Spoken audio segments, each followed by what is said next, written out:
आ, हम लोग आज अकबर की राजपूत नीति के बारे में डिस्कस करेंगे। Last time I have already discussed religious policy of Akbar. Today I will discussed on the religious policy of Akbar. आज हम अकबर की राजपूत पॉलिसी के बारे में डिस्कस करेंगे। इसके पहले हमने अकबर की धार्मिक नीति के बारे में पहले ही डिस्कस कर लिया है।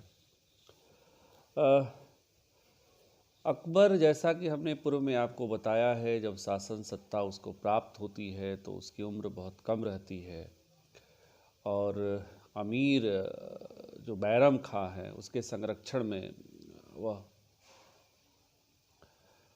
शासन करता है। लेकिन उसका जो पीरियड है एक प्रकार का वह अव्यवस्थित है। बाबर 4 वर्ष में मर गया, हुमायूं लड़खड़ाता रहा और लड़खड़ाते लड़खड़ाते ही उसकी मृत्यु हो गई। अफ़गानों ने शेर शाह के नेतृत्व में चैलेंज किया और ये तो एक प्रकार का अच्छा रहा कि शेर शाह की डेथ हो गई 4-5 वर्षों में ही, और पुनः मुगलों को अपनी सत्ता अकबर के रूप में योग्य प्रशासक के रूप में स्थापित करने में सफलता प्राप्त हुई। लेकिन अकबर के लिए एक बहुत बड़ा चैलेंजिंग टास्क था कि मुग़ल सत्ता को भारत में कैसे स्थापित किया जाए, कैसे अपने वंश की सत्ता को स्थापित किया जाए, अपने उत्तराधिकारियों के लिए एक अस्थायित्व भरा साम्राज्य प्रदान किया जाए। लेकिन अकबर अशिक्षित था, लेकिन he was very great ruler. वो बहुत ही महान शासक था और उसकी जो सोच थी वह राष्ट्रीयता से परिपूर्ण थी, जैसा हमने पहले ही बताया हुआ है।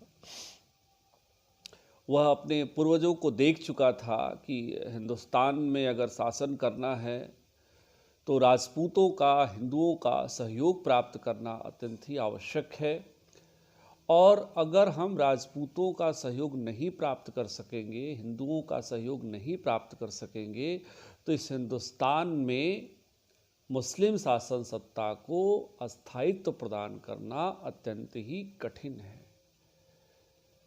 इसलिए अकबर ने अपने स्वयं की शासन सत्ता को स्थापित करने के लिए, अस्थायित्व स्वरूप प्रदान करने के लिए और राष्ट्रीय सोच रखने के कारण और व्यक्तिगत रूप से उदार होने के कारण, और दूसरी सबसे महत्वपूर्ण बात ये थी कि राजस्थान का जो उत्तरी भारत का जो एरिया था, क्षेत्र था, उस क्षेत्र से व्यापार, वाणिज्य, अर्थव्यवस्था को गति प्रदान करने के लिए, और उससे भी बड़ी बात कि प्रारंभिक दौर में जो मुस्लिम उमरा वर्ग था, बैरम खां और उसके सहयोगी जिन्होंने अकबर का विरोध किया था, उनको विद्रोह कर रहे थे, उनको सबक भी सिखाने के लिए कि हम आप पर निर्भर नहीं हैं। राजपूतों के सहयोग प्राप्त कर लेने से राजपूतों के रूप में एक अमीर वर्ग उन्हें प्राप्त हुआ। राजपूतों को प्रशासन में भागीदार बनाकर प्रशासनिक तंत्र को मजबूत किया।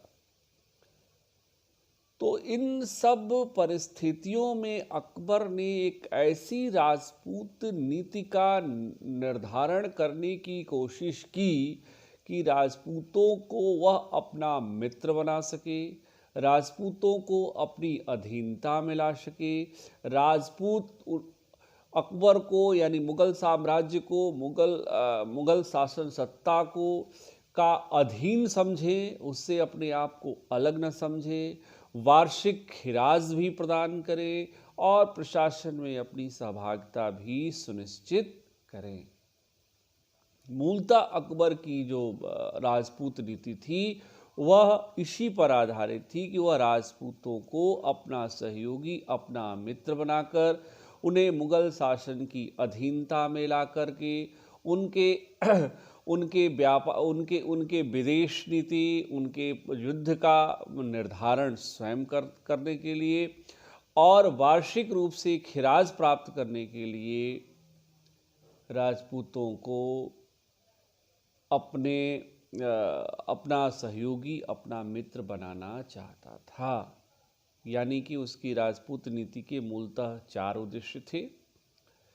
पहला, अकबर की अधीनता स्वीकार करें, यानी मुगल साम्राज्य की अधीनता स्वीकार करें। दूसरा, नियमित रूप से वार्षिक खिराज का भुगतान करें। तीसरा, अपने वैदेशिक और जो पारस्परिक जो संघर्ष हो रहे हैं, अगर कोई बाह्य आक्रमण हो रहा है या विदेशों से संबंध निर्धारित करना है, तो उसकी सुरक्षा का प्रभार मुगल प्रशासन, मुगल देखेगा। आवश्यकता पड़ने पर वे अपना सैनिक सहयोग प्रदान करेंगे और इसके बदले में वे अपना आंतरिक प्रशासन, आंतरिक शासन खुद चलाएंगे, उसमें मुगल का कोई हस्तक्षेप नहीं होगा। और जो भी स्वेच्छा से अकबर की मुगल अधीनता को स्वीकार कर लेगा, उसके खिलाफ कोई भी कार्रवाई नहीं की जाएगी, बल्कि उसको प्रशासन में सहभागी बनाया जाएगा। उसको उसकी युद्ध होने पर या बाह्य आक्रमण होने पर या विद्रोह होने पर सैनिक सहायता भी प्रदान की जाएगी। लेकिन यदि कोई राजपूत राजा ऐसा नहीं करता है, तो उसके महत्वपूर्ण दुर्गों पर, फोर्ट पर आक्रमण करके उसकी ताकत को कमज़ोर किया जाएगा और उसे मुगल साम्राज्य में शामिल कर लिया जाएगा। इस प्रकार से अकबर ने मूलतः इन उद्देश्यों को ध्यान में रखते हुए अपनी राजपूत नीति का निर्धारण किया। इस दृष्टि से देखें तो सबसे पहले हम ये देखते हैं कि मेड़ता, सबसे पहले आमेर जो था, आमेर का राजा भारमल, उसने इस नीति को स्वीकार किया और अकबर के समक्ष स्वयं को आत्मसमर्पण कर दिया। और यही नहीं, अकबर के साथ अपने वैवाहिक संबंध भी बनाने की निवेदन किया और अपनी पुत्री हरखाबाई का विवाह अकबर से किया। यह एक प्रकार से हिंदुस्तान के इतिहास में पहली बार ऐसा हुआ जब स्वेच्छा से एक राजपूत राजा ने अपनी पुत्री का विवाह अकबर के साथ करने का फैसला किया, जिसे अकबर ने स्वेच्छा से स्वीकार कर लिया और बदले में आमेर का राज्य भारमल को प्रदान कर दिया गया। उनके पुत्र भगवान दास को और पोते मान सिंह को प्रशासन में महत्वपूर्ण पद और मनसब प्रदान किया गया। 5000 का मनसब राजा भारमल को भी प्रदान किया गया। तो इस प्रकार से यह राजपूतों के लिए भी बड़ा बेनिफिशियल था कि वे प्रशासन में स्थान भी पा रहे हैं, अपने राज्य में प्रशासन करने का अधिभार भी पा रहे हैं और मनसब जो प्राप्त हो रहा है उसके बदले में उनको अलग से जागीर भी मिल रही है। इसलिए इसका दूरवर्ती परिणाम हमें देखने को मिल रहा है कि बहुत से राजपूत राजाओं ने तो ये देखा कि जो उनके राज्य की पूरी इनकम है उससे कहीं ज़्यादा इनकम जो पद प्रदान करने के बाद, प्राप्त करने के बाद से उसके बदले में जो जागीर मिल रही है उससे होने वाली इनकम से है। इसलिए इसमें राजपूतों को पहली बार एहसास हुआ कि जो है किसी अगर मुस्लिम शासक का अगर हम सहयोग कर रहे हैं तो हमें उसके बदले में बहुत कुछ मिल रहा है। प्रशासन में महत्वपूर्ण पद भी प्राप्त हो रहे हैं, राज्य में शासन करने को भी मिल रहा है और अलग से जागीर भी प्राप्त हो रही है। तो खुल करके राजपूत जो लगातार दिल्ली सल्तनत काल की स्थापना से ही मुस्लिम शासन सत्ता का विरोध करते चले आ रहे थे, अकबर की इस सुलह कुल भरी नीति के कारण और उसकी पारस्परिक सद्भाव मित्रता वाली नीति के कारण राजपूतों ने अकबर का समर्थन किया, सहयोग किया और प्रशासन को चलाने में महत्वपूर्ण भूमिका अदा की। दूसरा हम ये देखते हैं जैसा कि मेड़ता जो था वह मेड़ता पर भी अटैक जो है 1562 ईस्वी में अकबर के द्वारा कराया गया था। जो मेड़ता का जो दुर्ग था वो भारमल के अधीन था, मालदेव के सेनापति जयमल के अधीन था। और अकबर के द्वारा इस पर आक्रमण करके विजय प्राप्त किया गया। और 1562 ईस्वी में यद्यपि राजपूत राठौर जो राजा थे उन्होंने जयमल के नेतृत्व में मुग़ल सेना का कड़ा प्रतिरोध किया, लेकिन इसके बावजूद भी मुग़ल सेना मेड़ता पर अधिकार करने में सफल हो गई और जयमल भाग सकने में सफल हुआ। लेकिन मेड़ता पर मुग़लों का 1562 ईस्वी में अधिकार हो गया।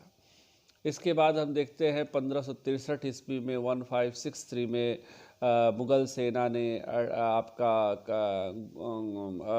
गढ़कतंगा पर आक्रमण किया, जिसे हम गोंडवाना के नाम से भी जानते हैं। 1564 ईस्वी में जो रानी दुर्गावती के संरक्षण में उसका अल्पवयस्क पुत्र जो आपका वीर नारायण था वह शासन कर रहा था। तो अकबर ने अबुल फजल जो लिखता है कि रानी दुर्गावती बहुत ही महान योद्धा थी, उसने अपने शौर्य उद्यम की कमी नहीं थी और उसने अपनी दूरदर्शिता योग्यता से महान कार्य किए थे। लेकिन आशफ खां के नेतृत्व में मुग़ल सेना ने गढ़पतंगा पर अधिकार कर लिया और इस प्रकार से मुग़लों का मेड़ता जैसे महत्वपूर्ण राजपूत राज्य पर भी अधिकार हो गया।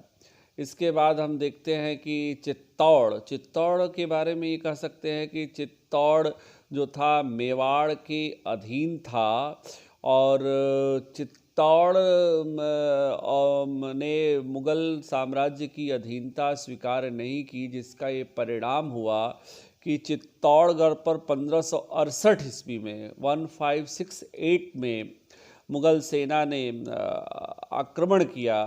वो मेवाड़ जो चित्तौड़ के अधीन था और जयमल और पत्ता जो थे महान सेनापति थे, जिन्होंने कड़ा प्रतिरोध किया और वे शहीद हो गए और मुग़लों ने चित्तौड़ पर अधिकार कर लिया। हालांकि जो मेवाड़ के जो राणा उदय सिंह थे उनको पराजित करने में, उनको पकड़ने में मुग़लों को सफलता नहीं प्राप्त हुई। लेकिन जो मान सिंह भगवान दास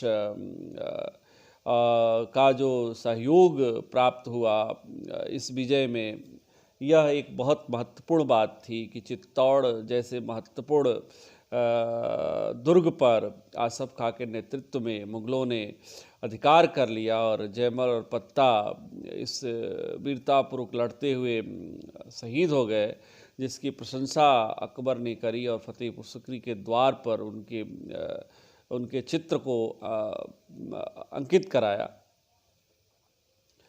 तो एक महत्वपूर्ण जो राजपूतों का जो दुर्ग था चित्तौड़, जो राणा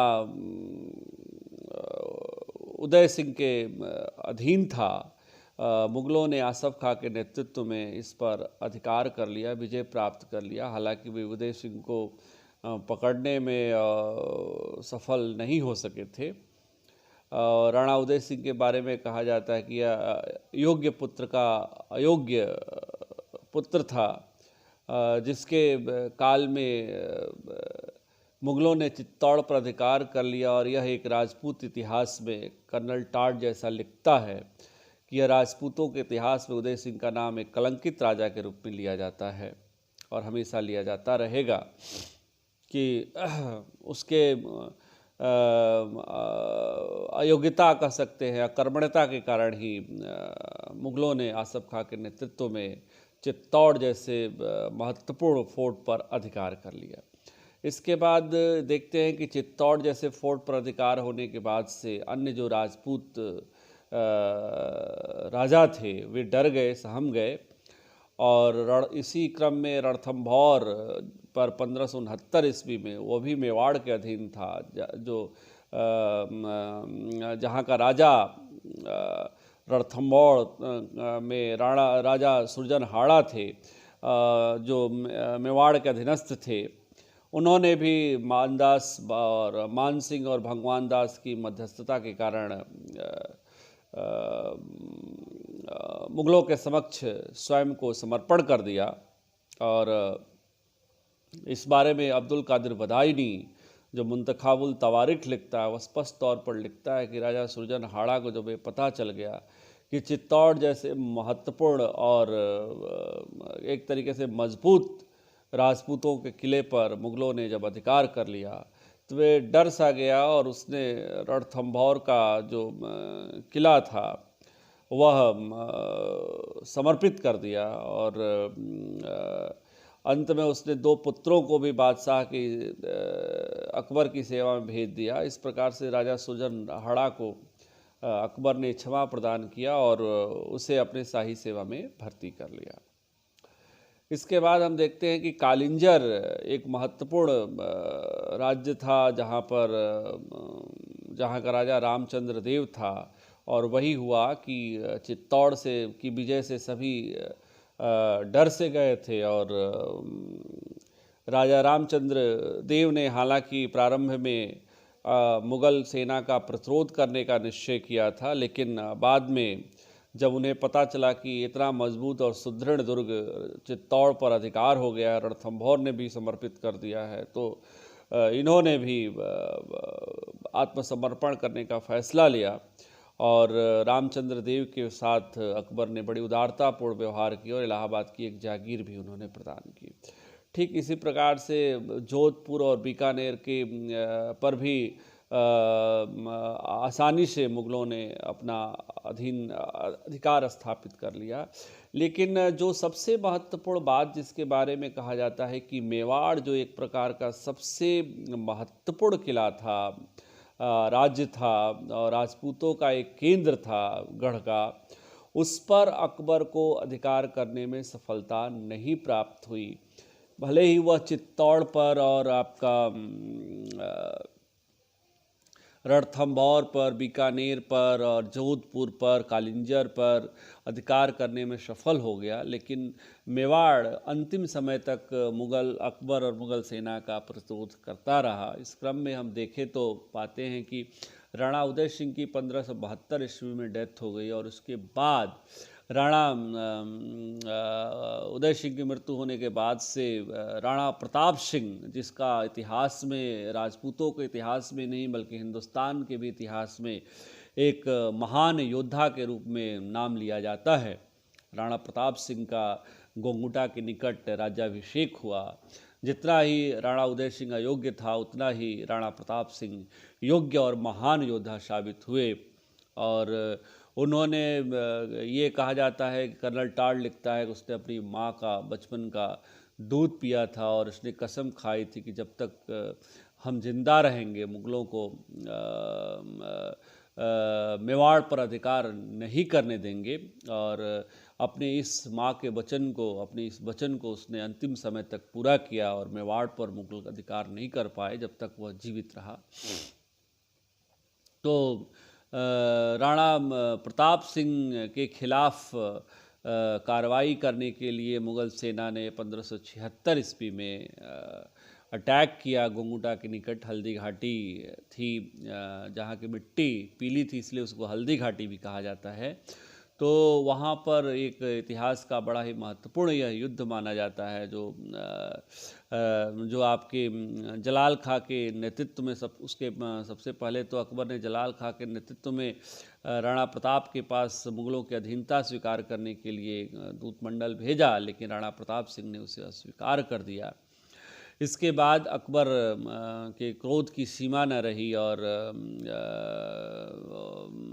वह मान सिंह और भगवान दास को इसके लिए भी प्रयोग किया, लेकिन उसे सफलता नहीं प्राप्त हुई, मध्यस्थता सफल नहीं रही।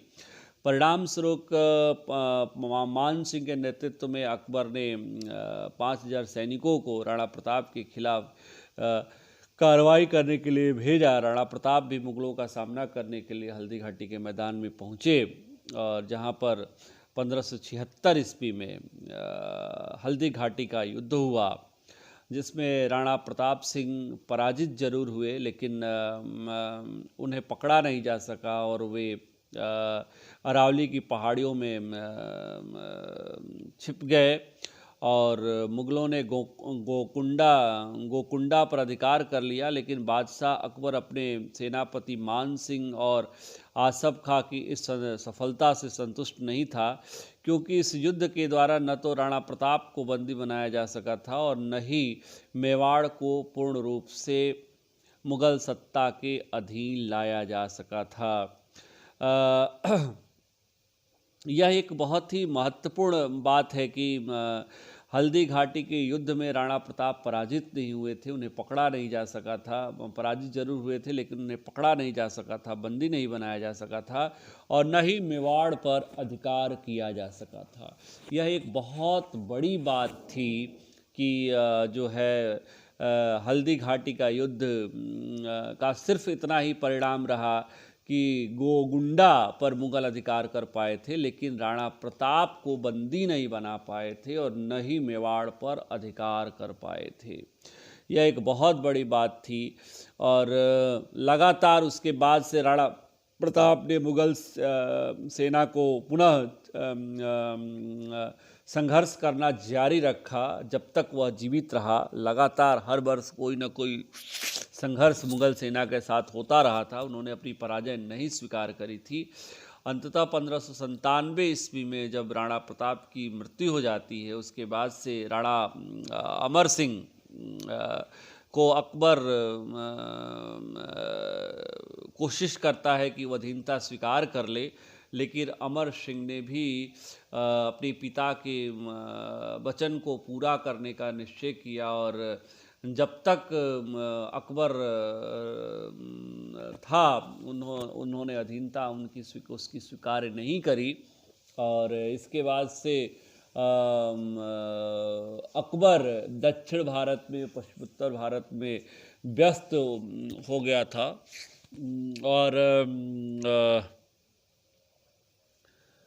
अंतिम प्रयास जो अकबर ने किया था 1603 ईस्वी में, अपने पुत्र सलीम को मेवाड़ अभियान के लिए नियुक्त किया, लेकिन उसने इलाहाबाद पहुंच करके विद्रोह कर दिया था, रुक गया था और इसके पश्चात अकबर मेवाड़ के खिलाफ कोई कार्रवाई नहीं कर सका था। इस प्रकार से अकबर की राजपूत नीति देखी जाए तो सफल रही थी और मेवाड़ को छोड़ करके लगभग संपूर्ण राजपूताना पर अकबर का अधिकार हो गया और मतलब या तो स्वेच्छा से राजपूतों ने उसके समक्ष आत्मसमर्पण कर दिया, जिन्होंने आत्मसमर्पण नहीं किया, अधीनता नहीं स्वीकार की, उनके खिलाफ उसने सैनिक कार्रवाई करके उन पर अधिकार कर लिया। चित्तौड़ जैसे महत्वपूर्ण दुर्ग पर अधिकार कर लिया, रणथंभौर पर अधिकार कर लिया।